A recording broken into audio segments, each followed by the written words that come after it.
Yellow.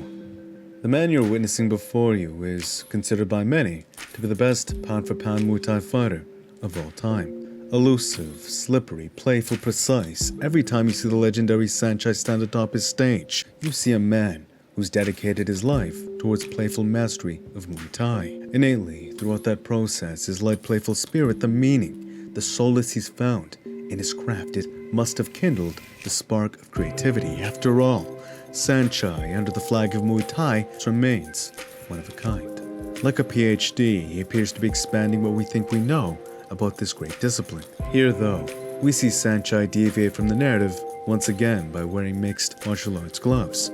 What could this mean? I do not believe Sanchai would be one to transition into mixed martial arts. After all, as exceptional as he may be, he's proved all that he has to prove in his respective discipline.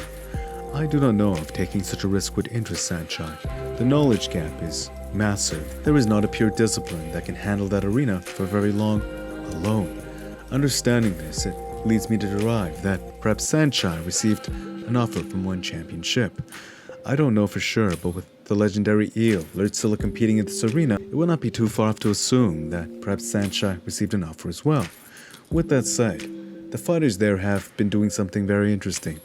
I've always thought about how Muay Thai would look in mixed martial arts gloves, and in a prestige setting, we see just that. Definitely, the guarding options for Sanchai would change. Strapping on these smaller gloves, if he were to compete Muay Thai in a circular cage opposed to the traditional square ring, it could affect his sense of ring generalship.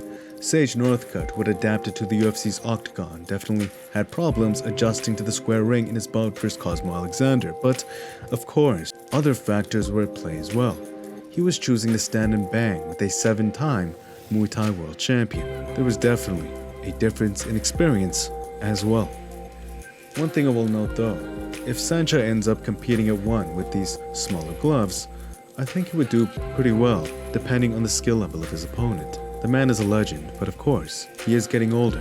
Competing at 39 is a feat in and of itself, considering how much wear and tear these fighters endure. But for that same reason, I believe he'd shock the people of this world rocking these smaller gloves. Why?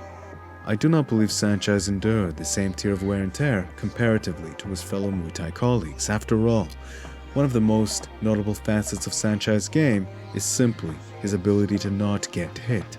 He's very elusive and has a strong sense of distance management. With pulls, feints, counters, and teeps, as an evasive fighter, he is as slippery as they come. Even with his presence alone, his ability to read a fight is so keen that he can mitigate an appropriate reaction from his opponent altogether. So what does this mean? Sanchai will not have to rely on a guard alone. He has many tools in his kit to both hit and not get hit. Honestly, even if one were to stand in front of the trauma dealt from these smaller gloves and walk it down, it definitely would be possible. I do not believe anyone would recommend it, but Ratangjet Mongnan is an example of this, a Thai who's excelled at even walking down fighters strapping these smaller gloves.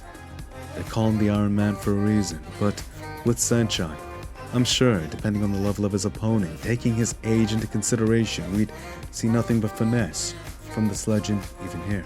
How do you feel Sanchai would fare? I'd love to hear your thoughts. Your opinion is appreciated. If you like more from me, please subscribe and hit the notifications. Thank you if you did. It truly does mean a lot to me. Thank you.